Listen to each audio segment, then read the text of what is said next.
83 में शुरू होती है।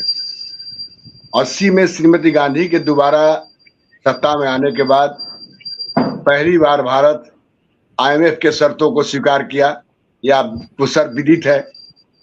और जब इन्होंने 83 में DTAA का गठन किया, बनाया, डबल टैक्स अवॉइडेंस एग्रीमेंट को बनाया, तो उससे ही ये सारा बीमारी शुरू हुआ। और वो बीमारी जब बढ़ने लगी तो इन्होंने सेबी का गठन 1992 में किया। तो ये बताइए कि जब डबल टैक्स अवॉइडेंस एग्रीमेंट का लॉ प्रिवेल करेगा, एग्जिस्ट करेगा, तो सेबी क्या कर सकता है? सेबी तो अपने ट्रिब्यूनल में मुकदमा हार जाता है।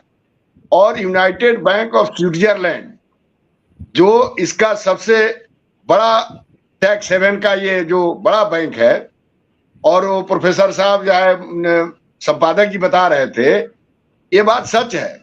लेकिन इस देश में पहले की पार्टी, पहले के शासक और आज के शासक इस बात को बदलने के लिए तैयार नहीं है। जब बाहर से पैसा आ रहा है, इन्वेस्ट हो रहा है, यहाँ से जा रहा है, उसके लिए प्रोफेसर साहब जानते हैं पार्टिसिपेटरी नोट का प्रावधान था। और हर्षद मेहता का केस की इन्होंने चर्चा किया। हर्षद मेहता के सवाल पर उस समय के वित्त मंत्री प्रणब मुखर्जी जी ने पार्लियामेंट में हाथ उठा दिया और कहा कि भाई ये नेशनल सिक्योरिटी का मामला है। और पार्लियामेंट के अंदर कांग्रेस के वित्त मंत्री प्रणब मुखर्जी जी जैसे लोग हाथ उठा दिए। तो जो पार्टिसिपेटरी नोट है उसमें था कि पैसा किनका आ रहा है, किनका जा रहा है, और ये सारी चीजें वो बताने से भारत सरकार इनकार कर जाती है। तो ये पॉलिटिकल लोगों को चंदा और धंधा और सत्ता में बने रहने के लिए ये डबल टैक्स अवॉइडेंस एग्रीमेंट और ये सेबी का जो फंक्शनिंग है वो कंप्लीट वो आईवास है। सेबी जो काम कर रहा है उसके पास कोई अधिकार नहीं। उसका 15A 20A आर्टिकल प्रोफेसर साहब जानते होंगे। इन तमाम चीजों के चलते ये परेशानी बढ़ी हुई है। और जब इस देश में, दुनिया के अंदर लिबरल मेरिटोक्रेटिक कैपिटलिस्ट डेवलपमेंट का दौर चल रहा है, प्रोफेसर साहब इस कैपिटलिस्ट डेवलपमेंट को लिबरल मेरिटोक्रेटिक कैपिटलिस्ट डेवलपमेंट कहा जा रहा है। और पहले को क्लासिक कहा जाता था, जैसा आप पढ़ाते हैं।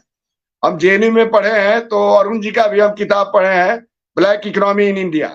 तो मेरा कहना है कि जब तक ये डबल टैक्स अवॉइडेंस एग्रीमेंट और सेबी का जो आर्टिकल है, जो धाराएं हैं, उसको कोई खास पावर नहीं है, तो सेबी हेल्पलेस है। और भारत की सरकार और पॉलिटिकल पार्टी इस काम में कोई हाथ नहीं डालना चाहता है, क्योंकि जानता है कि सत्ता आएगी तो सत्ता मिलने के बाद हम उसका प्रयोग करेंगे। और विभिन्न भावनात्मक मुद्दों को उठाकर सत्ता में आने के बाद वो जो आर्टिकल है, जो एक्ट है, उसका लाभ उठाते हैं। और विषमता की जहां तक बात है, तो इस देश में असंगठित क्षेत्र में इन्वेस्टमेंट होता ही नहीं है। 80% संगठित क्षेत्र में इनका इन्वेस्टमेंट का बजट जाता है, 5% 10% असंगठित क्षेत्र में। और देश में संगठित क्षेत्र है कितना, प्रोफेसर साहब बताएंगे उसके आंकड़े को।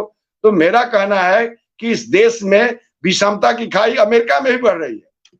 और उसने थॉमस पिकेटी ने किताब लिखी है वो इनइक्वालिटी पर।